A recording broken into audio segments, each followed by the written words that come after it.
Hey everyone, and welcome to the first episode of Mystic Mythos. This is a collection of heroic journeys. I went back and forth a little bit between a collection of stories and heroic journeys, and really it's going to be both. It's hard to call someone's journey heroic when they're still in the middle of it sometimes, and I've noticed that freaks people out a little bit. So you'll hear me refer to it either way, just depending on who the guest is and where they're at with their journey. These are all going to be stories about strength, spirituality, triumph, overcoming the odds, anything along that vein. There's a lot of people right now, especially after the last year where we had the pandemic. I think it forced everybody inside a little bit, not just inside their house, but like inside their souls. And because of that, a lot of people have made some pretty drastic changes with their lives. And what better to do than to capture those and make them available for anybody who's going through something similar. The name of the podcast is Mystic Mythos.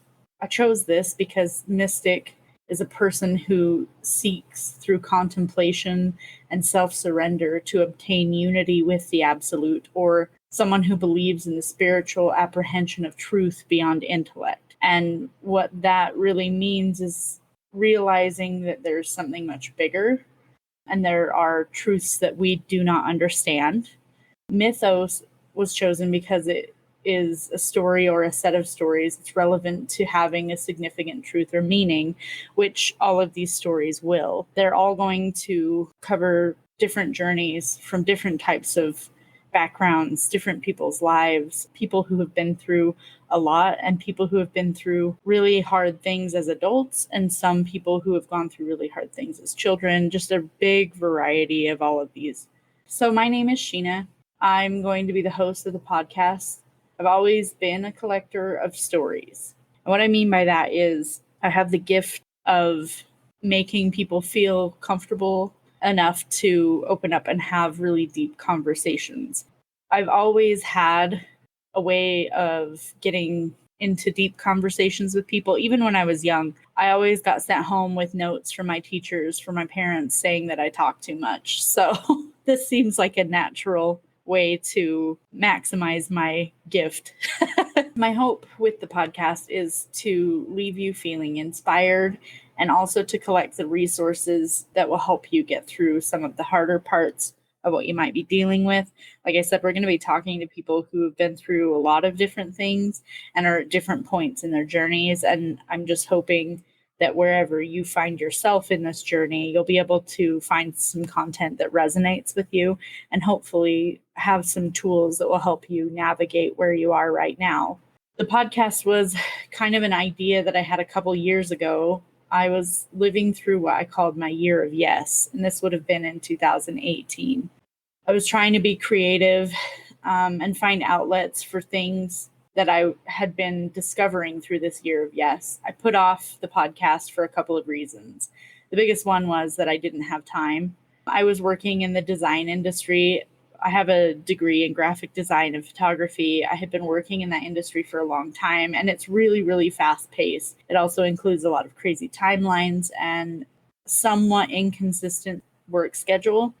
Sometimes I would have to work early. Sometimes I'd have to work late. If I had timelines where something was due, I would have to stay until it was completed. Some days I would be done with work at 3. Other days I would work late into the evening. At that time, I was spending 3 hours each day commuting back and forth from my house to where I was working. And the little bit of free time that I had left at the end of the day, I was spending with my 2 kids, taking care of my mother-in-law, and managing our small hobby farm. We've had a lot of different animals over the years. We've had goats, rabbits, chickens, dogs, cats, honeybees. I still have the honeybees, but we have only 5 chickens now and our 2 outside dogs. We've definitely cut back quite a bit on all of that. There's just a lot of work that goes into it. And to put it mildly, at that point in time, I was just exhausted. On top of all of those things, I was underpaid and I was barely able to make ends meet. I felt like I was suffocating, really.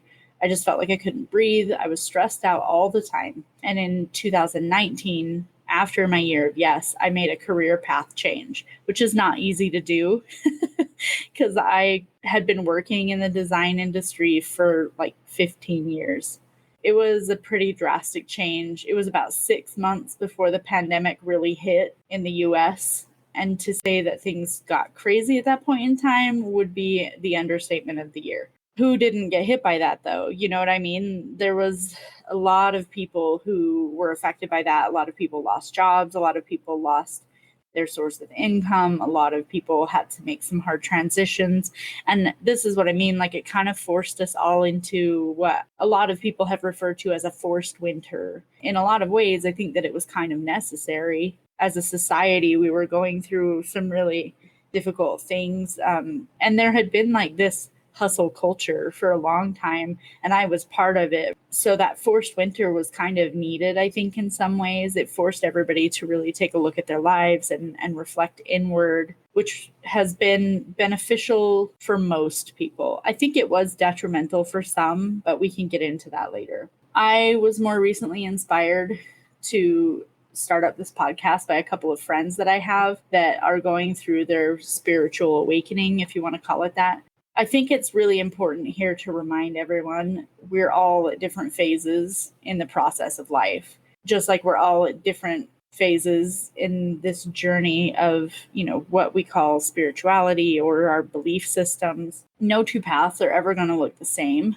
And my goal here is to create a repository of all of the stories of the people who have been down this path before or are still navigating some of these changes, and include sources to the resources that are helpful for them. And then that way, no matter where you are on your journey, you can find something that should be helpful. We're going to cover topics from spirituality, life-changing circumstances, spiritual awakening, surviving, navigating life, coping with all kinds of things, trauma, childhood abuse. We're going to cover a lot. When I started going through my own awakening in, I believe it was 2012, I had just been through a faith crisis. My husband was going through the same thing, and we were struggling. During that time, my son would have been 5, and he was just getting ready to go into kindergarten. So there were a lot of really difficult changes happening in my life at that point.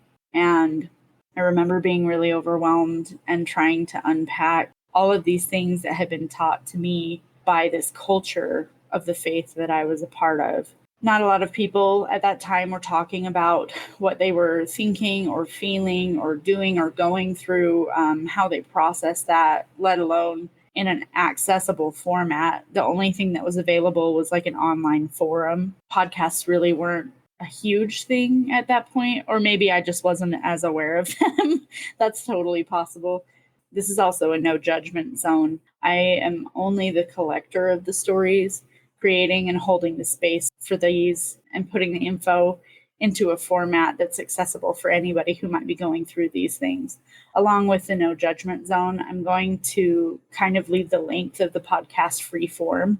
I don't want to try to fit things into a time period just because each story is completely unique. I'm just going to use the podcast to create that container, like I said, and whatever it ends up being, it ends up being. If we do have episodes that run super long, like 2 hours, I'll break them into 2 parts just so that it's a little bit more digestible for the audience, you. So come and follow us, walk along this path with us, and I hope that you can find something that is helpful for you wherever you are in your journey. And if you'd like more information, you can always visit the website, where I will also list the show notes and resources from the episode. You can find me on social media, Mystic Mythos on Instagram. Feel free to contact with show suggestions, or if you know somebody who would be a good guest. This is all really new to me, so I appreciate you guys following, and I appreciate your patience as I learn how to do some of this stuff. Not everybody at this point in time is going through like a faith crisis, and there are podcasts for that specifically, and not everybody is going to be going through trauma. There's also podcasts for that specifically. That's why I have this kind of open to encompass all of those things, these big drastic changes in our lives that we all go through. It's a wide net that I'm casting to try to catch all of these stories, and then that way you can come here and you can look through show notes and stuff and see if anything is applicable to you. The first episode will be episode 1. This is the first one, I guess, because it's the intro. But the episode number 1 is with a really good friend of mine. We met, I guess it was during my year of yes. She was the first person who ever challenged some of these beliefs that I had started unpacking in 2012, but I never really made a lot of progress with it. And when she started challenging those things, it really blew the doors wide open for what was possible in my mind. That episode will be released on the 8th of July. That's going to be a really good one. We always have really good conversations, and I'm sure that she'll be a guest multiple times on the podcast because we both have been through a lot of things that were similar, and she has a lot of really great resources no matter what point you're at in this journey. I'm also planning on doing a couple of episodes that will be solo, and that is simply to be able to categorize my own story in a way. I want you to be able to skip through, like if you're not interested in what my story is, then you can skip those, or you can hop around to whatever is relevant for you. If you are interested in those and you'd like to know more, let me know. Send me a message on like Instagram or through the website and let me know that you want to hear more about it, and I can expand on some of that. My story has a lot of trauma, and I started going through this trauma at a very young age. I previously had thought that I was about 9 when it started, but through some really hefty trauma therapy, I learned that it was actually the age of 5 when mine started. There's definitely going to be trigger warnings on those episodes. I will plan on releasing a new episode every other week on Thursdays. So that episode 1 will release on July 8th, and the one after that, I believe, is the 24th. So again, if you have show suggestions or topic suggestions or something that you'd like to know more about, please reach out and let me know. Or if you have someone who has gone through a similar kind of story, please reach out and let me know. I'm happy to reach out to them and have some conversations, get them as a guest on the show. I'd really love to talk to more people about this. Being able to collect these stories is really important to me, just because I think that my journey would have been a lot easier if I had known more people who were going through these things, and if I had known what was helpful for them. The hope with the podcast is to create a place where people can come to find those resources, and maybe it will be a little bit easier for the next person. That's always my goal, is to get to that point that the next journey is a little bit easier, because some of these things are really hard to go through. And if you feel like you're alone, it's really hard to reach out for help. Thanks for checking in and listening to the intro. And I hope that you enjoy the next episode in a couple weeks. As always, stay mystical and blessed. The audio for Mystic Mythos is created by Nautix, and Jason Shaw is the producer.